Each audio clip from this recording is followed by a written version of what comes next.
पुरख ਜਿਹੜੇ उत्तम ਗਿਆਨ ਸੇ ਜਾਂਦੇ, ਜਿਨ੍ਹਾਂ ਨੂੰ ਆਪਾਂ ਸੰਤ ਭਗਤ ਕਹਿੰਦੇ, ਉਹ ਬਾਹਰੋਂ ਵੇਖਣ ਨੂੰ ਤੇ ਸਾਨੂੰ ਲੱਗਦਾ ਵੀ ਇਹ ਸਾਡੇ ਦੀ ਤਰ੍ਹਾਂ ਹੀ ਕਿਰਿਆ ਕਰ ਰਿਹਾ ਹੈ, ਪਰ ਅੰਦਰ ਉਹਨਾਂ ਦੇ ਸੱਚ ਪ੍ਰਵੇਸ਼ ਕਰ ਜਾਂਦਾ। ਜਿਵੇਂ ਇੱਥੇ ਮਹਾਨ ਪੁਰਖ ਰਹਿੰਦੇ ਰਹੇ, ਜਿਨ੍ਹਾਂ ਕੋਲ ਆਪਾਂ ਗਿਆਨ ਸਿੱਖਦੇ ਰਹੇ, ਸਾਡੇ ਹੀ ਤਰ੍ਹਾਂ ਉਹ ਭੋਜਨ ਛਕਦੇ, ਸਾਡੇ ਤਰ੍ਹਾਂ ਕੱਪੜੇ ਆਦਿਕ ਪਹਿਨਦੇ, ਗੱਲਾਂ ਬਾਤਾਂ ਵੀ ਕਰਦੇ, ਪਰ ਉਹਨਾਂ ਦਾ ਹਿਰਦਾ ਟਿਕਿਆ ਹੋਇਆ, ਜਿਹਨੂੰ ਸਮਬਿਰਤੀ ਕਹਿੰਦੇ। ਰਹਿਣ ਸਹਿਣ ਖਾਣ ਪੀਣ ਵੀ ਸਾਨੂੰ ਸਾਡੇ ਵਰਗਾ ਨਜ਼ਰ ਆਉਂਦਾ, ਪਰ ਜਿਵੇਂ ਅਗਿਆਨੀ ਮਨੁੱਖ ਦਾ ਹਿਰਦਾ ਤਪਦਾ ਰਹਿੰਦਾ, ਦੁਖੀ ਹੁੰਦਾ ਰਹਿੰਦਾ, ਉਹਨਾਂ ਦਾ ਹਿਰਦਾ ਕਦੀ ਦੁਖੀ ਨਾ ਹੁੰਦਾ, ਸ਼ਾਂਤ ਰਹਿੰਦੇ, ਸਤਚਿਤ ਰਹਿੰਦੇ, ਆਨੰਦ ਰਹਿੰਦੇ। ਸਾਨੂੰ ਵੀ ਬਾਰ ਬਾਰ ਆਪਾਂ ਸਾਰਿਆਂ ਨੂੰ ਉੱਤਮ ਵਿਚਾਰਾਂ ਦੁਆਰਾ ਸਮਝਾਉਂਦੇ ਵੀ ਮਨ ਦੇ ਅੰਦਰ ਜਿਹੜੇ ਖਿਆਲ ਫੁਰ ਰਹੇ ਆ ਅਤੇ ਸਾਨੂੰ ਦੁਖੀ ਕਰ ਰਿਹਾ, ਖਾਹ ਮਖਾਹ ਆਪੇ ਹੀ ਅਸੀਂ ਵਿਚਾਰ ਕਰਦੇ, ਆਪੇ ਅਸੀਂ ਵਿਚਾਰ ਦੇ ਉੱਤੇ ਅਮਲ ਸ਼ੁਰੂ ਕਰ ਦਿੰਦੇ ਮਨ ਦੀ ਮੱਤ ਨਾਲ। ਉਹ ਮਨ ਸਾਨੂੰ ਦੁਖੀ ਕਰੀ ਜਾਂਦਾ। ਸਾਡੇ ਅੰਦਰ ਲੋਭ ਬਿਰਤੀ ਆ ਜਾਵੇ, ਤ੍ਰਿਸ਼ਨਾ ਆ ਜਾਵੇ, ਕਾਮ ਬਿਰਤੀ ਆ ਜਾਵੇ, ਅਸੀਂ ਆਪੇ ਆਪਣੇ ਮਨ ਅੰਦਰ ਗੱਲਾਂ ਕਰੀ ਜਾਂਦੇ ਅਤੇ ਉਹ ਵਿਚਾਰਾਂ ਨੂੰ ਹੋਰ ਡੂੰਘਾ ਕਰੀ ਜਾਂਦੇ, ਹੋਰ ਕਰੀ ਜਾਂਦੇ, ਦੁਖੀ ਹੁੰਦੇ। ਵਿਚਾਰ ਭਾਵੇਂ ਕਿਸੇ ਵਿਰੋਧੀ ਦੁਆਰਾ ਸਾਡਾ ਮਨ ਨਾ ਟਿਕਦਾ ਹੋਵੇ, ਭਾਵੇਂ ਨਿੰਦਿਆ ਕਰਕੇ ਨਾ ਟਿਕਦਾ ਹੋਵੇ, ਭਾਵੇਂ ਸਾਨੂੰ ਜਾਪੇ ਵੀ ਦੂਜਾ ਸਾਡੇ ਨਾਲੋਂ ਵੱਧ ਤਰੱਕੀ ਨਾ ਕਰ ਜਾਵੇ, ਜਾਂ ਸਾਨੂੰ ਲੱਗੇ ਇਹ ਵੱਧ ਤਰੱਕੀ ਕਰ ਚੁੱਕਿਆ ਅਤੇ ਕਿਉਂ ਕਰ ਚੁੱਕਿਆ, ਇਸ ਤਰ੍ਹਾਂ ਹਿਰਦਾ ਸਾਡਾ ਦੁਖੀ ਰਹਿੰਦਾ। ਮਹਾਨ ਪੁਰਖਾਂ ਦੀ ਜਿਹੜੀ ਬਿਰਤੀ ਆ ਉਹ ਟਿਕਾਊ ਬਿਰਤੀ ਹੁੰਦੀ ਹੈ, ਅਤੇ ਜਿਨ੍ਹਾਂ ਦੀ ਬਿਰਤੀ ਟਿਕਾਊ ਆ ਉਹਨੂੰ ਹੀ ਆਪਾਂ ਸੰਤ ਕਹਿੰਦੇ, ਉਹਨੂੰ ਭਗਤ ਕਹਿੰਦੇ, ਉਹਨੂੰ ਮਹਾਨ ਪੁਰਖ ਕਹਿੰਦੇ। ਸਤਿਗੁਰ ਸੱਚੇ ਪਾਤਸ਼ਾਹ ਸ੍ਰੀ ਗੁਰੂ ਅਰਜਨ ਦੇਵ ਮਹਾਰਾਜ, ਉਹਨਾਂ ਦਾ ਜੇ ਪਾਵਨ ਬਚਨ ਆਪਾਂ ਬੜੇ ਧਿਆਨ ਨਾਲ ਸਮਝਣ ਦਾ ਯਤਨ ਕਰਾਂਗੇ। ਸਤਿਗੁਰੂ ਜੀ ਅੱਜ ਦੇ ਪਾਵਨ ਬਚਨ ਅੰਦਰ ਪ੍ਰਭੂ ਪਰਮਾਤਮਾ ਪਰਮੇਸ਼ਰ ਨੂੰ ਅਰਦਾਸ ਬੰਦਗੀ ਕਰਨ ਦੀ ਜਾਚ ਸਮਝਾ ਰਹੇ। ਬੇਨਤੀ ਕਰਨੀ ਚਾਹੀਦੀ ਹੈ, ਅਰਦਾਸ ਕਰਨੀ ਚਾਹੀਦੀ ਆ, ਇਹ ਜਾਣ ਲੈਣਾ ਚਾਹੀਦਾ ਵੀ ਹੇ ਪ੍ਰਭੂ ਪਰਮਾਤਮਾ, ਤੂੰ ਸਾਰਿਆਂ ਦਾ ਪਰਮਾਤਮਾ, ਸਾਰੇ ਤੇਰੇ ਬਣਾਏ ਹੋਏ, ਸਾਰਿਆਂ ਦੇ ਤੋਂ ਹਿਰਦੇ ਅੰਦਰ ਪੂਰਨ ਦਾ ਪੂਰਨ ਰਹਿ ਰਿਹਾ। ਜਿਹੜਾ ਕੋਈ ਮਨੁੱਖ ਗਲਤੀ ਨਾਲ ਇਹ ਸਮਝਦਾ ਵੀ ਇਹ ਮੇਰੀ ਕੀਤੀ ਕਮਾਈ ਕਰਕੇ ਮੈਨੂੰ ਸੁੱਖ ਮਿਲ ਰਿਹਾ, ਜਿਹੜਾ ਗਲਤੀ ਨਾਲ ਇਹ ਸਮਝ ਲੈਂਦਾ ਵੀ ਮੈਂ ਘਰ ਵਿੱਚ ਕਾਰ ਵਿਹਾਰ ਕਰਦਾ ਅਤੇ ਸੰਸਾਰ ਪਰਿਵਾਰ ਆਪਣੇ ਨੂੰ ਪਾਲ ਰਿਹਾ, ਉਹ ਭਾਰੀ ਗਲਤੀ 'ਤੇ। ਪੰਚਮ ਪਾਤਸ਼ਾਹ ਮਹਾਰਾਜ ਸਾਨੂੰ ਅੱਜ ਇਹ ਪਾਵਨ ਬਚਨ ਸਮਝਾ ਰਿਹਾ, ਸਾਡੇ ਅੰਦਰ ਹੰਕਾਰ ਨਾ ਆਵੇ, ਸਾਡੇ ਅੰਦਰ ਹਉਮੈ ਨਾ ਆਵੇ ਵੀ ਅਸੀਂ ਖਪਾ ਖਪਾਈ ਕਰ ਰਹੇ ਹਾਂ, ਪਰਿਵਾਰ ਸੰਸਾਰ ਨੂੰ ਪਾਲ ਰਹੇ ਹਾਂ, ਦੂਜੇ ਨੂੰ ਸੁੱਖ ਪਹੁੰਚਾ ਰਹੇ, ਤੀਜੇ ਨੂੰ ਪਹੁੰਚਾ ਰਹੇ। ਅਤੇ ਗੁਰਦੇਵ ਕਹਿੰਦੇ ਉਸ ਵਾਹਿਗੁਰੂ ਨੂੰ, ਉਸ ਪਰਮੇਸ਼ਰ ਨੂੰ ਨਮਸਕਾਰ ਕਰਨੀ ਚਾਹੀਦੀ ਆ। ਉਹ ਪਰਮਾਤਮਾ ਬੇਅੰਤ ਆ, ਉਹ ਪਰਮਾਤਮਾ ਅਵਗਤ ਆ, ਅਗੋਚਰ ਆ। ਉਹਨੂੰ ਚੰਗੀ ਤਰ੍ਹਾਂ ਗੁਰੂ ਦੇ ਗਿਆਨ ਨਾਲ ਜਾਣ ਕੇ ਇਸ ਸੱਚ 'ਤੇ ਸਾਨੂੰ ਪਹਿਰਾ ਦੇਣਾ ਚਾਹੀਦਾ। ਤੂੰ ਬੇਅੰਤ ਅਵਗਤ ਅਗੋਚਰ, ਇਹ ਸਭ ਤੇਰਾ ਆਕਾਰ। ਹੇ ਪ੍ਰਭੂ ਪਰਮਾਤਮਾ, ਤੂੰ ਬੇਅੰਤ ਆ, ਤੇਰਾ ਅੰਤ ਨਹੀਂ ਪਾਇਆ ਜਾ ਸਕਦਾ। ਤੂੰ ਹੇ ਪ੍ਰਭੂ ਅਵਗਤ ਆ, ਸਥਿਰ ਆ, ਚਲਾਇਮਾਨ ਨਹੀਂ ਹੈ। ਸਾਰੀ ਸ੍ਰਿਸ਼ਟੀ ਬਣਦੀ ਅਤੇ ਖਤਮ ਹੁੰਦੀ, ਬਣਦੀ ਅਤੇ ਖਤਮ ਹੁੰਦੀ, ਮਨ ਬਾਰ ਬਾਰ ਚਲਾਇਮਾਨ ਹੁੰਦਾ, ਪਰ ਤੂੰ ਹੇ ਪਰਮਾਤਮਾ ਕਦੀ ਵੀ ਚਲਾਇਮਾਨ ਨਹੀਂ ਹੁੰਦਾ, ਤੂੰ ਸਦਾ ਸਥਿਰ ਰਹਿਣਾ। ਅਗੋਚਰ, ਹੇ ਪ੍ਰਭੂ ਪਰਮਾਤਮਾ, ਸਾਡੇ ਮਨ ਦੀ ਪਹੁੰਚ ਤੋਂ, ਗਿਆਨ ਇੰਦਰੀਆਂ ਤੋਂ ਤੂੰ ਬਹੁਤ ਦੂਰ ਹੈ। ਅਸੀਂ ਤੇਰੇ ਤੱਕ ਇੰਝ ਪਹੁੰਚ ਨਹੀਂ ਸਕਦੇ। ਸਿਰਫ ਗੁਰੂ ਗਿਆਨ ਨਾਲ ਸਾਨੂੰ ਇਹ ਸਮਝ ਆਈ ਵੀ ਇਹ ਸਾਰੇ ਤੇਰੇ ਆਕਾਰ ਆ, ਤੂੰ ਸਾਰਿਆਂ ਦੇ ਅੰਦਰ ਪੂਰਨ ਦਾ ਪੂਰਨ ਰਹਿ ਰਿਹਾ। ਕਿਆ ਹਮ ਜੰਤ ਕਰੇ ਚਤਰਾਈ, ਅਸੀਂ ਅਲਪੱਗ ਜੀਵ ਚਲਾਕੀਆਂ ਚਤਰਾਈਆਂ ਕੀ ਕਰ ਸਕਦੇ ਹਾਂ, ਕਿਉਂਕਿ ਤੂੰ ਤਾਂ ਬਹੁਤ ਵੱਡਾ, ਬਹੁਤ ਬੇਅੰਤ ਆ। ਜਾਂ ਸਭ ਕੁਛ ਤੁਝੇ ਮੁਜ਼ਾਹਰ, ਜਦੋਂ ਹੇ ਪ੍ਰਭੂ ਪਰਮਾਤਮਾ ਸਭ ਕੁਝ ਤੇਰੇ ਹਿਰਦੇ ਅੰਦਰ ਆ, ਤੂੰ ਇਹ ਸਾਰੀ ਸ੍ਰਿਸ਼ਟੀ ਰਚੀ, ਇਹ ਸ੍ਰਿਸ਼ਟੀ ਨੂੰ ਰਚ ਕੇ ਤੂੰ ਪਾਲ ਰਿਹਾ। ਤੇ ਫਿਰ ਸਾਨੂੰ ਤੇਰੇ ਪ੍ਰਤੀ ਸਿਰਫ ਬੇਨਤੀ ਕਰਨੀ ਚਾਹੀਦੀ ਹੈ, ਅਰਦਾਸ ਕਰਨੀ ਚਾਹੀਦੀ ਹੈ ਤੇ ਸਮਝਾਉਂਦੇ, ਮੇਰੇ ਸਤਿਗੁਰ ਆਪਣੇ ਬਾਲਕ ਰੱਖੋ ਲੀਲਾ ਧਾਰ। ਹੇ ਲੀਲਾਧਾਰੀ ਸਤਿਗੁਰੂ ਪਰਮੇਸ਼ਰ, ਸਾਨੂੰ ਆਪਣੇ ਬੱਚੇ ਜਾਣ ਕੇ ਸਾਡੇ 'ਤੇ ਕਿਰਪਾ ਕਰੋ, ਸਾਡੇ 'ਤੇ ਬਖਸ਼ਿਸ਼ ਕਰੋ, ਸਾਡੀ ਬੁੱਧੀ ਤੇਜ਼ ਹੋ ਜਾਵੇ, ਸਾਨੂੰ ਤੁਹਾਡੇ ਪਾਵਨ ਬਚਨ ਸਮਝ ਆ ਜਾਣ, ਅਸੀਂ ਪ੍ਰਭੂ ਪਰਮਾਤਮਾ ਪਰਮੇਸ਼ਰ ਵਾਹਿਗੁਰੂ ਨੂੰ ਯਾਦ ਕਰੀਏ, ਸਦਾ ਸੁਖੀ ਵਸੀਏ। ਗੁਰਦੇਵ ਨੇ ਸਾਨੂੰ ਅਰਦਾਸ ਦੇ ਨਾਲ ਸਾਡੀਆਂ ਚਲਾਕੀਆਂ, ਸਾਡੀਆਂ ਚਤਰਾਈਆਂ, ਜਿਨ੍ਹਾਂ ਨੂੰ ਅਸੀਂ ਵਰਤ ਕੇ ਸਿਆਣਾ ਬਣਨਾ ਚਾਹੁੰਦੇ, ਸਤਿਗੁਰੂ ਕਹਿੰਦੇ ਇਹਨਾਂ ਨੂੰ ਛੱਡ ਦਿਓ। ਇੰਜ ਪਰਮਾਤਮਾ ਅੱਗੇ, ਵਾਹਿਗੁਰੂ ਅੱਗੇ ਬੇਨਤੀ ਕਰਿਆ ਕਰੋ। ਤੂੰ ਬੇਅੰਤ ਅਵਗਤ ਅਗੋਚਰ, ਤੂੰ ਬੇਅੰਤ ਅਵਗਤ ਅਗੋਚਰ, ਤੂੰ ਬੇਅੰਤ ਅਵਗਤ ਅਗੋਚਰ, ਤੂੰ ਬੇਅੰਤ ਅਵਗਤ ਅਗੋਚਰ, ਤੂੰ ਬੇਅੰਤ ਅਵਗਤ ਅਗੋਚਰ, ਤੂੰ ਬੇਅੰਤ ਅਵਗਤ ਅਗੋਚਰ, ਤੂੰ ਬੇਅੰਤ ਅਵਗਤ ਅਗੋਚਰ, ਤੂੰ ਬੇਅੰਤ ਅਵਗਤ ਅਗੋਚਰ। ਇਹ ਸਭ ਤੇਰਾ ਆਕਾਰ, ਇਹ ਸਭ ਤੇਰਾ ਆਕਾਰ, ਇਹ ਸਭ ਤੇਰਾ ਆਕਾਰ, ਇਹ ਸਭ ਤੇਰਾ ਆਕਾਰ। ਕਿਆ ਹਮ ਜੰਤ ਕਰਹਿ ਚਤਰਾਈ, ਕਿਆ ਹਮ ਜੰਤ ਕਰਹਿ ਚਤਰਾਈ, ਹਮ ਜੰਤ ਕਰੇ ਚਤਰਾਈ, ਹਮ ਜੰਤ ਕਰੇ ਚਤਰਾਈ। ਜਾਂ ਸਭ ਕੁਛ ਤੁਝੇ ਮਝਾਰ, ਜਾਂ ਸਭ ਕੁਛ ਤੁਝੇ ਮਝਾਰ, ਜਾਂ ਸਭ ਕੁਝ ਤੁਝੇ ਮਝਾਰ, ਜਾਂ ਸਭ ਕੁਝ ਤੁਝੇ ਮਝਾਰ। ਜਾਂ ਸਭ ਕੁਛ ਤੁਝੇ ਮਝਾਰ, ਜਾਂ ਸਭ ਕੁਛ ਤੁਝੇ ਮਝਾਰ, ਜਾਂ ਸਭ ਕੁਝ ਤੁਝੇ ਮਝਾਰ, ਜਾਂ ਸਭ ਕੁਝ ਤੁਝੇ ਮਝਾਰ।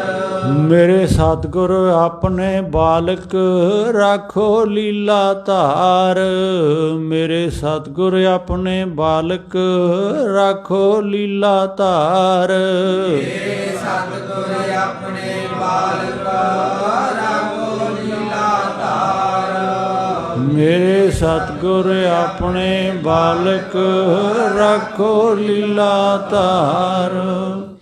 ਦੇਹੋ ਸੋ ਮਤ ਸਦਾ ਗੁਣ ਗਾਵਾਂ, ਦੇਹੋ ਸੋ ਮਤ ਸਦਾ ਗੁਣ ਗਾਵਾਂ, ਦੇਹੋ ਸੋ ਮਤ ਸਦਾ ਗੁਣ ਗਾਵਾਂ, ਦੇਹੋ ਸੋ ਮਤ ਸਦਾ ਗੁਣ ਗਾਵਾਂ। ਦੇਹੋ ਸੋ ਮਤ ਸਦਾ ਗੁਣ ਗਾਵਾਂ, ਦੇਹੋ ਸੋ ਮਤ ਸਦਾ ਗੁਣ ਗਾਵਾਂ, ਦੇਹੋ ਸੋ ਮਤ ਸਦਾ ਗੁਣ ਗਾਵਾਂ, ਦੇਹੋ ਸੋ ਮਤ ਸਦਾ ਗੁਣ ਗਾਵਾਂ। ਮੇਰੇ ਠਾਕਰ ਅਗਮ ਅਪਾਰ, ਮੇਰੇ ਠਾਕਰ ਅਗਮ ਅਪਾਰ, ਮੇਰੇ ਠਾਕਰ ਅਗਮ ਅਪਾਰ, ਮੇਰੇ ਠਾਕਰ ਅਗਮ ਅਪਾਰ। ਮੇਰੇ ਠਾਕਰ ਅਗਮ ਅਪਾਰ, ਮੇਰੇ ਠਾਕਰ ਅਗਮ ਅਪਾਰ, ਮੇਰੇ ਠਾਕਰ ਅਗਮ ਅਪਾਰ, ਮੇਰੇ ਠਾਕਰ ਅਗਮ ਅਪਾਰ।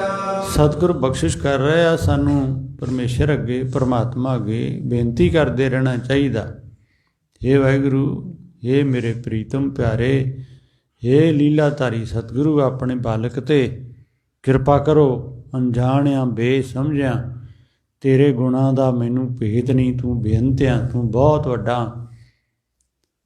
ਸਤਿਗੁਰੂ ਅੱਗੇ ਸਾਨੂੰ ਸਮਝਾਉਂਦੇ, ਸਾਨੂੰ ਬਾਰ-ਬਾਰ ਬੇਨਤੀ ਕਰਨੀ ਚਾਹੀਦੀ ਆ। ਨਾਮ ਜਪਣ ਤੋਂ ਪਹਿਲਾਂ, ਸਵੇਰੇ ਉੱਠ ਕੇ ਇਸ਼ਨਾਨ ਕਰਨ ਉਪਰੰਤ ਤੇ ਰਾਤ ਨੂੰ ਵੀ ਸੌਣ ਤੋਂ ਪਹਿਲਾਂ, ਦੇਹੋ ਸੋ ਮਤ, ਹੇ ਪ੍ਰਭੂ ਮੈਨੂੰ ਚੰਗੀ ਮੱਤ ਦਿਓ, ਉੱਤਮ ਸਿੱਖਿਆ ਦਿਓ।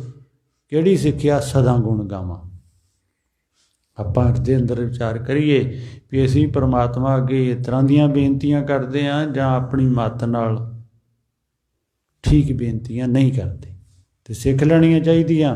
ਸਤਿਗੁਰੂ ਸਾਨੂੰ ਗਿਆਨ ਦੇ ਰਹੇ ਆ, ਪਰਮਾਤਮਾ ਅੱਗੇ ਇਸ ਤਰ੍ਹਾਂ ਬੇਨਤੀਆਂ ਕਰਿਆ ਕਰੋ, ਦੇਹੋ ਸੋ ਮਤ ਸਦਾ ਗੁਣ ਗਾਵਾਂ। ਹੇ ਪ੍ਰਭੂ ਮੈਨੂੰ ਚੰਗੀ ਮੱਤ ਦਿਓ ਤੇ ਮੈਂ ਉਸ ਮਤ ਦੁਆਰਾ ਤੇਰੇ ਗੁਣ ਗਾਇਆ ਕਰਾਂ, ਤੇਰਾ ਜਸ ਕਰਿਆ ਕਰਾਂ, ਤੇਰਾ ਨਾਮ ਜਪਿਆ ਕਰਾਂ, ਨਾ ਕਿ ਵਿਕਾਰਾਂ ਦਾ ਜਸ ਕਰਿਆ ਕਰਾਂ, ਲੋਭ ਦਾ ਜਸ ਕਰਿਆ ਕਰਾਂ, ਈਰਖਾ ਦੀਆਂ ਗੱਲਾਂ ਕਰਿਆ ਕਰਾਂ।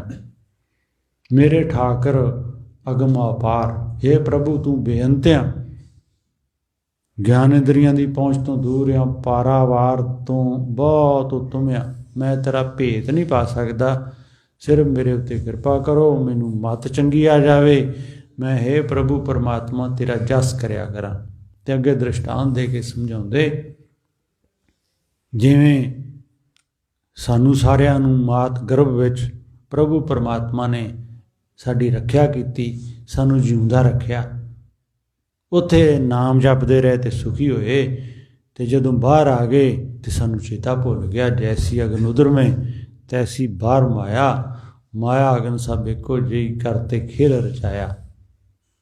ਇਸ ਤਰ੍ਹਾਂ ਗੁਰਦੇਵ ਕਹਿੰਦੇ, ਜੇ ਕਿਤੇ ਇਸੇ ਤਰ੍ਹਾਂ ਹੀ ਸਾਡੇ ਮਨ ਚਿੱਤ ਅੰਦਰ ਵਾਹਿਗੁਰੂ ਦਾ ਜਸ ਕਰਨ ਦੀ ਗੁਰਦੇਵ ਕੋਲੋਂ ਜਾਚ ਆ ਜਾਵੇ ਅਤੇ ਅਸੀਂ ਸਦਾ ਆਨੰਦਿਤ ਰਹੀਏ, ਸੁਖੀ ਰਹੀਏ। ਸਾਸ ਗਰਾਸ, ਹਰ ਸਵਾਸ ਨਾਲ ਭੋਜਨ ਖਾਂਦਿਆਂ, ਪਾਣੀ ਪੀਂਦਿਆਂ ਵਾਹਿਗੁਰੂ ਨੂੰ ਯਾਦ ਕਰੀਏ ਅਤੇ ਸਾਨੂੰ ਇਹ ਸੰਸਾਰਕ ਅਗਨੀ ਦੁਖੀ ਨਾ ਕਰੇ।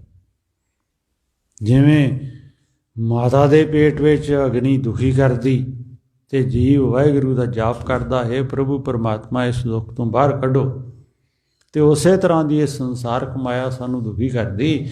ਪਰ ਜਿਨ੍ਹਾਂ ਨੇ ਗੁਰੂ ਗਿਆਨ ਸਿੱਖਿਆ ਹੋਇਆ ਉਹ ਬੇਨਤੀਆਂ ਕਰਦੇ, ਅਰਦਾਸਾਂ ਕਰਦੇ, ਉਹਨਾਂ ਨੂੰ ਸਮਝ ਪੈ ਜਾਂਦੀ।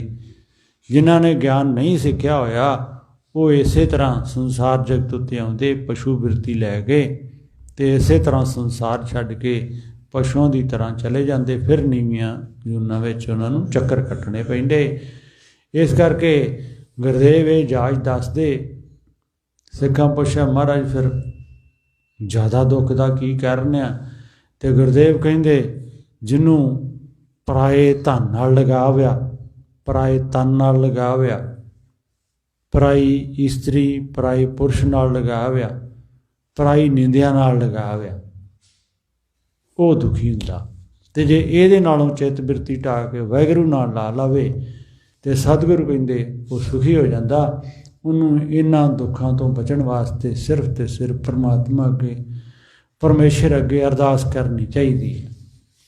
ਜੈਸੇ ਜਨਨ ਜਠਰ ਮੈਂ ਪ੍ਰਾਣੀ, ਜੈਸੇ ਜਨਨ ਜਠਰ ਮੈਂ ਪ੍ਰਾਣੀ, ਜੈਸੇ ਜਨਨ ਜਠਰ ਮੈਂ ਪ੍ਰਾਣੀ, ਜੈਸੇ ਜਨਨ ਜਠਰ ਮੈਂ ਪ੍ਰਾਣੀ। ਹੋ ਰਹਿਤਾ ਨਾਮ ਆਧਾਰ, ਹੋ ਰਹਿਤਾ ਨਾਮ ਆਧਾਰ, ਹੋ ਰਹਿਤਾ ਨਾਮ ਆਧਾਰ, ਹੋ ਰਹਿਤਾ ਨਾਮ ਆਧਾਰ, ਉਹ ਰਹਿਤਾ ਨਾਮ ਆਧਾਰ, ਉਹ ਰਹਿਤਾ ਨਾਮ ਆਧਾਰ, ਹੋ ਰਹਿਤਾ ਨਾਮ ਆਧਾਰ, ਹੋ ਰਹਿਤਾ ਨਾਮ ਆਧਾਰ। ਆਨੰਦ ਕਰੇ ਸਾਸ ਸਾਸ ਸੁਮਾਰੇ, ਆਨੰਦ ਕਰੇ ਸਾਸ ਸਾਸ ਸੁਮਾਰੇ, ਆਨੰਦ ਕਰੇ ਸਾਸ ਸਾਸ ਸੁਮਾਰੇ, ਆਨੰਦ ਕਰੇ ਸਾਸ ਸਾਸ ਸੁਮਾਰੇ। ਨਾ ਪੋਹੇ ਅਗਨਾਰ, ਨਾ ਪੋਹੇ ਅਗਨਾਰ,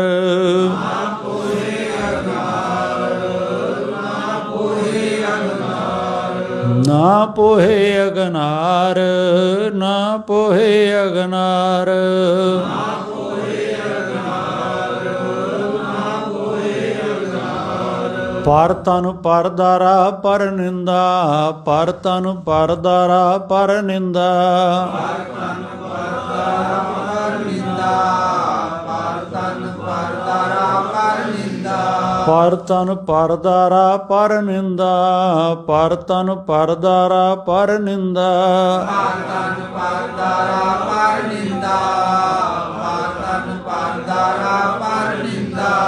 ਇਨ ਸਿਉ ਪ੍ਰੀਤ ਨਵਾਰ, ਇਨ ਸਿਉ ਪ੍ਰੀਤ ਨਵਾਰ, ਇਨ ਸਿਉ ਪ੍ਰੀਤ ਨਿਵਾਰ, ਇਨ ਸਿਉ ਪ੍ਰੀਤ ਨਿਵਾਰ।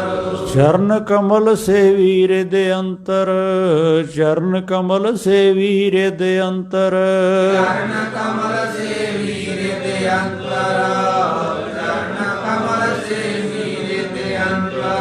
ਗੁਰ ਪੂਰੇ ਕੈ ਆਧਾਰ, ਗੁਰ ਪੂਰੇ ਕੈ ਆਧਾਰ, ਗੁਰ ਪੂਰੇ ਕੈ ਆਧਾਰ, ਗੁਰ ਪੂਰੇ ਕੈ ਆਧਾਰ। ਸਤਿਗੁਰੂ ਸੱਚੇ ਪਾਤਸ਼ਾਹ ਮਹਾਰਾਜ ਸਾਨੂੰ ਉਪਦੇਸ਼ ਦੇ ਰਹੇ ਆ, ਸਮਝਾ ਰਹੇ, ਜਾਚ ਦੱਸ ਰਹੇ। ਜਿਵੇਂ ਸਭ ਜੀਵਾਂ ਨੂੰ ਮਾਤਾ ਦੇ ਗਰਭ ਵਿੱਚ ਜਠ ਰਗਨੀ ਤੋਂ ਬਚਣ ਵਾਸਤੇ ਵਾਹਿਗੁਰੂ ਦਾ ਜਸ ਕਰਨ ਨਾਲ, ਪਰਮਾਤਮਾ ਦਾ ਨਾਮ ਜਪਣ ਨਾਲ ਮਨੁੱਖ ਦੁਖੀ ਨਹੀਂ ਹੁੰਦਾ, ਸੁਖੀ ਰਹਿੰਦਾ। ਇਸੇ ਤਰ੍ਹਾਂ ਜਦੋਂ ਜਨਮ ਲੈਂਦਾ, ਜੇ ਕਿਤੇ ਉਹੋ ਹੀ ਵਿਚਾਰ ਯਾਦ ਰੱਖੇ, ਉਸੇ ਤਰ੍ਹਾਂ ਚਿੱਤ ਬਿਰਤੀ ਪਰਮਾਤਮਾ ਨਾਲ ਲਾਈ ਰੱਖੇ, ਤੇ ਫਿਰ ਕਦੀ ਵੀ ਉਹ ਦੁਖੀ ਨਹੀਂ ਹੋ ਸਕਦਾ, ਫਿਰ ਸਗੋਂ ਆਨੰਦਿਤ ਹੋਊਗਾ, ਸੁਖੀ ਹੋਊਗਾ। ਯਤਨ ਦੱਸ ਰਿਹਾ ਗੁਰਦੇਵ, ਆਨੰਦ ਕਰੇ ਸਾਸ ਸਾਸ ਸੰਭਾਰੇ। ਉਹ ਸਦਾ ਸੁਖੀ ਰਹੂਗਾ, ਸਦਾ ਆਨੰਦਿਤ ਰਹੂਗਾ, ਹਰ ਸਵਾਸ ਨਾਲ ਵਾਹਿਗੁਰੂ ਦਾ, ਪਰਮਾਤਮਾ ਦਾ ਜਸ ਕਰਦਾ ਰਹੇ, ਨਾਮ ਜਪਦਾ ਰਹੇ, ਨਾ ਪੋਹੇ ਅਗਨਾਰ। ਉਹਨੂੰ ਇਹ ਸੰਸਾਰ ਕਮਾਇਆ ਦੀ ਅਗਨੀ ਦੁਖੀ ਨਹੀਂ ਕਰੂਗੀ। ਇਸ ਲਈ ਗੁਰਦੇਵ ਕਹਿੰਦੇ ਖਾਸ ਚੀਜ਼ਾਂ ਜਿਹੜੀਆਂ ਸਾਨੂੰ ਛੱਡ ਦੇਣੀਆਂ ਚਾਹੀਦੀਆਂ, ਸਮਝਾਉਣਾ ਚਾਹੁੰਦੇ ਆ। ਪਰ ਧਨ, ਪਰ ਦਾਰਾ, ਪਰ ਨਿੰਦਾ, ਇਨ ਸਿਉ ਪ੍ਰੀਤ ਨਿਵਾਰ। ਜਿਹਨੇ ਪ੍ਰੀਤਮ ਨਾਲ ਪ੍ਰੀਤ ਕਰਨੀ ਆ, ਜਿਹਨੇ ਸੁਖੀ ਹੋਣਾ, ਜਿਹੜਾ ਆਪਣੇ ਆਪ ਨੂੰ ਇਨਸਾਨ ਸਮਝਦਾ, ਮਨੁੱਖ ਸਮਝਦਾ, ਪਸ਼ੂ ਨਹੀਂ ਸਮਝਦਾ, ਉਹ ਨਿੰਦਿਆ ਕਰਨੀ ਬੰਦ ਕਰ ਦੇਵੇ, ਉਹ ਕਾਮ ਵਾਸ਼ਨਾਵਾਂ ਦਾ ਤਿਆਗ ਕਰ ਦੇਵੇ, ਉਹ ਪਰਾਏ ਧਨ ਵੱਲ ਨਿਗਾਹ ਨਾ ਰੱਖੇ, ਹਿਰਦੇ ਅੰਦਰ ਈਰਖਾ, ਦਵੈਸ਼ ਤੇ ਲੋਭ ਨਾ ਰੱਖੇ ਵੀ ਮੈਨੂੰ ਇਹ ਕੁਝ ਪ੍ਰਾਪਤ ਹੋ ਜਾਣਾ ਚਾਹੀਦਾ। ਕਿਸੇ ਦੀ ਮਾਇਆ ਨੂੰ ਚੋਰੀ ਕਰਨਾ, ਕਿਸੇ ਦੀ ਮਾਇਆ 'ਤੇ ਨਜ਼ਰ ਰੱਖਣੀ, ਪਰਮਾਤਮਾ ਤੋਂ ਇਹ ਸਾਨੂੰ ਦੂਰ ਕਰ ਦਿੰਦੀ, ਤੋੜ ਦਿੰਦੀ। ਕਹਿ ਰਿਹਾ ਪੰਚਮ ਪਾਤਸ਼ਾਹ ਮਹਾਰਾਜ, ਪਰ ਧਨ, ਪਰ ਦਾਰਾ, ਪਰ ਨਿੰਦਾ, ਇਨ ਸਿਉ ਪ੍ਰੀਤ ਨਿਵਾਰ। ਇਹਦੇ ਨਾਲੋਂ ਨੇੜ ਖਤਮ ਕਰ ਦੇ। ਜੇ ਸੁਖੀ ਹੋਣਾ ਚਾਹੁੰਦਾ ਤੇ ਫਿਰ ਤੈਨੂੰ ਇਹ ਲਾਭ ਹੋ ਜਾਊਗਾ, ਚਰਨ ਕਮਲ ਸੇਵੀ ਰਹਿ ਦੇ ਅੰਦਰ, ਹਿਰਦੇ ਦੇ ਅੰਦਰ ਪ੍ਰਭੂ ਪਰਮਾਤਮਾ ਨਾਲ ਪ੍ਰੇਮ ਕਰ ਤੇ ਉਹਦਾ ਨਾਮ ਜਪਦਾ ਰਿਹਾ ਕਰ। ਗੁਰ ਪੂਰੇ ਕੈ ਆਧਾਰ, ਪੂਰਨ ਗੁਰੂ ਦੇ ਪੂਰੇ ਉਪਦੇਸ਼ ਤੇ ਟੇਕ ਰੱਖਿਆ ਕਰ, ਆਸਰਾ ਰੱਖਿਆ ਕਰ। ਧੰਨ ਗੁਰੂ ਗ੍ਰੰਥ ਸਾਹਿਬ ਮਹਾਰਾਜ ਦੇ ਪਾਵਨ ਬਚਨਾਂ ਨੂੰ ਚੰਗੀ ਤਰ੍ਹਾਂ ਦ੍ਰਿੜ ਕਰਕੇ ਇਹ ਉੱਤਮ ਉਪਦੇਸ਼ ਨੂੰ ਹਿਰਦੇ ਅੰਦਰੋਂ ਵਸਾਰਿਆ ਨਾ ਜਾਵੇ, ਮਨੁੱਖ ਸਦਾ ਸਦਾ ਸੁਖੀ ਹੋ ਜਾਂਦਾ। ਇਸ ਸ਼ਬਦ ਦੇ ਅੰਦਰ ਅਖੀਰਲੇ ਪਦੇ ਵਿੱਚ ਜੋ ਸਾਨੂੰ ਗੁਰਦੇਵ ਉਪਦੇਸ਼ ਦੇ ਰਹੇ ਆ, ਸਤਿਗੁਰੂ ਕਹਿੰਦੇ ਇਹ ਜੋ ਕੁਝ ਸਾਨੂੰ ਨਜ਼ਰ ਆ ਰਿਹਾ, ਜਿੰਨਾ ਕੁਝ ਵੀ ਦਿਸ ਰਿਹਾ, ਇਹ ਸਦਾ ਰਹਿਣ ਵਾਲਾ ਨਹੀਂ। ਇਹ ਚੰਗੀ ਤਰ੍ਹਾਂ ਗੁਰਦੇਵ ਕਹਿੰਦੇ ਨੋਟ ਕਰ ਲਓ। ਜਦੋਂ ਸਮਝ ਲਓਗੇ ਉਦੋਂ ਸੁਖੀ ਹੋ ਜਾਵੋਗੇ। ਇਸ ਲਈ ਜਿੰਨਾ ਚਿਰ ਜਿਉਂਦੇ ਜੇ ਉਨਾ ਚਿਰ ਪਰਮਾਤਮਾ ਦਾ ਨਾਮ ਜਪਿਆ ਕਰੋ, ਉਸੇ ਦਾ ਓਟ ਆਸਰਾ ਰੱਖੋ, ਸਦਾ ਸੁਖੀ ਹੋ ਜਾਵੋਗੇ। ਗ੍ਰਹਿ ਮੰਦਰ ਮਹੱਲਾ ਜੋ ਦਿਸੇ, ਨਾ ਕੋਈ ਸਿੰਗਾਰ। ਇਹ ਸੰਸਾਰ ਜਗਤ ਉੱਤੇ ਜੋ ਕੁਝ ਸੁੱਖ ਵਾਸਤੇ ਤੁਹਾਨੂੰ ਨਜ਼ਰ ਆ ਰਿਹਾ, ਇਹ ਤੁਹਾਡੀ ਕੋਈ ਮਦਦ ਨਹੀਂ ਕਰੂਗਾ, ਇਹ ਤੁਹਾਡਾ ਸੰਗੀ ਸਾਥੀ ਨਹੀਂ ਹੈ। ਸਮਾਂ ਆਊਗਾ ਜਦੋਂ ਸਭ ਕੁਝ ਖਤਮ ਹੋ ਜਾਊਗਾ। ਇਸ ਲਈ ਉਹਨੂੰ ਧਿਆਨ ਰੱਖਦੇ ਹੋਏ ਸਤਿਗੁਰੂ ਕਹਿੰਦੇ ਪਰਮਾਤਮਾ ਦਾ ਨਾਮ ਜਪਦੇ ਰਿਹਾ ਕਰੋ। ਜਿੰਨਾ ਚਿਰ ਸਾਨੂੰ ਵਾਹਿਗੁਰੂ ਨੇ ਨਾਮ ਜਪਣ ਦੀ ਯੁਕਤੀ ਦਿੱਤੀ ਹੋਈ, ਤੇ ਜਿੰਨਾ ਚਿਰ ਇਹ ਸਰੀਰ ਸਾਡਾ ਕੰਮ ਕਰ ਰਿਹਾ, ਜਿੰਨਾ ਚਿਰ ਸਾਨੂੰ ਸਵਾਸ ਆ ਰਿਹਾ, ਪ੍ਰਭੂ ਪਰਮਾਤਮਾ ਦਾ ਜਸ ਕਰਿਆ ਕਰੋ। ਭਗਤ ਜੀ ਵੀ ਫਰਮਾਉਂਦੇ, ਜਬ ਲਗ ਜਰਾ ਰੋਗ ਨਹੀਂ ਆਇਆ, ਜਬ ਲਗ ਕਾਲ ਗ੍ਰਸੀ ਨਹੀਂ ਕਾਇਆ, ਜਬ ਲਗ ਬਿਗਲ ਭਈ ਨਹੀਂ ਬਾਣੀ, ਭਾਜਲੇ ਰੇ ਮਨ ਸਾਰੰਗ ਪਾਣੀ। ਜਿੰਨਾ ਚਿਰ ਤੱਕ ਤੇਰੀ ਜ਼ੁਬਾਨ ਕੰਮ ਕਰਦੀ, ਜਿੰਨਾ ਸਮਾਂ ਤੇਰਾ ਸਰੀਰ ਜਿਹੜਾ ਉਹ ਕੰਮ ਕਰ ਰਿਹਾ, ਇੰਨਾ ਬੁਢਾਪਾ ਨਹੀਂ ਆ ਗਿਆ ਵੀ ਉੱਠਿਆ ਨਹੀਂ ਜਾਂਦਾ। ਜਿੰਨਾ ਚਿਰ ਤੈਨੂੰ ਕੋਈ ਬਿਮਾਰੀ ਨਹੀਂ ਆਈ, ਜਿੰਨਾ ਚਿਰ ਤੂੰ ਰਿਸ਼ਟ ਪੁਸ਼ਟਿਆ, ਪ੍ਰਭੂ ਪਰਮਾਤਮਾ ਦਾ ਨਾਮ ਜਪਿਆ ਕਰ। ਇੱਕ ਸਮਾਂ ਆਊਗਾ ਜਦੋਂ ਇਹ ਸਰੀਰ ਕੰਮ ਕਰਨਾ ਬੰਦ ਕਰ ਦੇਊਗਾ। ਇਸ ਲਈ ਇਸ ਸ਼ਬਦ ਅੰਦਰ ਵੀ ਗੁਰਦੇਵ ਸਮਝਾਉਂਦੇ, ਜਬ ਲਗ ਜਿਵੇਂ ਕਲੀ ਕਾਲਮ ਹੈ। ਜਿੰਨਾ ਚਿਰ ਤੱਕ ਤੂੰ ਇਸ ਕਲਯੁਗ ਦੇ ਅੰਦਰ ਜੀਵ ਰਿਹਾ, ਉਹਨਾਂ ਚਿਰ ਜਨ ਨਾਨਕ ਨਾਮ ਸੰਭਾਰ, ਤੂੰ ਵਾਹਿਗੁਰੂ ਦੇ ਨਾਮ ਨੂੰ ਸੰਭਾਲਣਾ ਕਰ। ਜੀਵਨ ਸੁਖੀ ਹੋ ਜਾਵੇਗਾ, ਲੋਕ ਸੁਖੀ ਹੋ ਜਾਵੇਗਾ, ਪਰਲੋਕ ਸੁਖੀ ਹੋ ਜਾਵੇਗਾ। ਜੇ ਨਾ ਇਹ ਉੱਤਮ ਵਿਚਾਰ ਕਰਕੇ ਨਾਮ ਜਪੇਗਾ ਤੇ ਫਿਰ ਪਸ਼ੂ ਬਿਰਤੀ ਵਰਤਦਾ ਰਵੇਂਗਾ ਤੇ ਅੰਤ ਸਮੇਂ ਨਿਮੀਆਂ ਜੂਨਾਂ ਵਿੱਚ ਜਾਣਾ ਪਵੇਗਾ, ਜੰਮਣਾ ਪਵੇਗਾ, ਮਰਨਾ ਪਵੇਗਾ। ਇਸ ਤਰ੍ਹਾਂ ਪਰਾਈ ਨਿੰਦਿਆ, ਪਰਾਏ ਧਨ ਵੱਲ ਨਜ਼ਰ ਰੱਖਣੀ, ਕਾਮ ਵਾਸ਼ਨਾ ਵੱਲ ਧਿਆਨ ਰੱਖਣਾ, ਇਹਦੇ ਨਾਲੋਂ ਸਤਿਗੁਰ ਕਹਿੰਦੇ ਪ੍ਰੀਤ ਨੂੰ ਤੋੜ ਦੇ। ਗ੍ਰਹਿ ਮੰਦਰ ਮਹਿਲਾ ਜੋ ਦੀਸੈ, ਗ੍ਰਹਿ ਮੰਦਰ ਮਹਿਲਾ ਜੋ ਦੀਸੇ, ਗ੍ਰਹਿ ਮੰਦਰ ਮਹਿਲਾ ਜੋ ਦੀਸੈ, ਗ੍ਰਹਿ ਮੰਦਰ ਮਹਿਲਾ ਜੋ ਦੀਸੈ। ਨਾ ਕੋਈ ਸੰਘਾਰ, ਨਾ ਕੋਈ ਸੰਘਾਰ, ਨਾ ਕੋਈ ਸੰਗਾਰ, ਨਾ ਕੋਈ ਸੰਗਾਰ।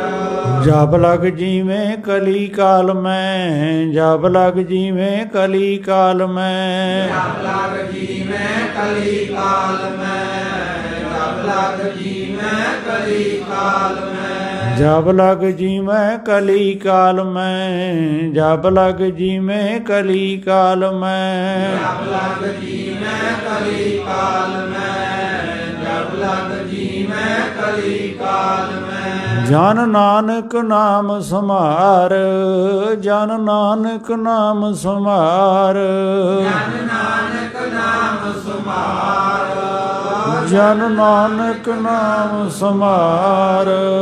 ਸਤਿਗੁਰ ਕਿਰਪਾ ਕਰਨ, ਬਖਸ਼ਿਸ਼ ਕਰਨ, ਸਤਿਗੁਰੂ ਦੇ ਵਿਚਾਰ ਸਾਡੇ ਹਿਰਦੇ ਅੰਦਰ ਪ੍ਰਵੇਸ਼ ਕਰ ਜਾਣ। ਸਤਿਗੁਰੂ ਦੀ ਬਾਣੀ ਦੀ ਵਿਚਾਰ ਕਰਦਿਆਂ ਅਨੇਕ ਗਲਤੀਆਂ ਹੋ ਜਾਂਦੀਆਂ, ਸਤਿਗੁਰ ਤੇ ਸੰਗਤ ਬਖਸ਼ਣਹਾਰ ਹੈ। ਫਤਿਹ ਦੀ ਸਾਂਝ ਕਰੀਏ। ਵਾਹਿਗੁਰੂ ਜੀ ਕਾ ਖਾਲਸਾ, ਵਾਹਿਗੁਰੂ ਜੀ ਕੀ ਫਤਿਹ।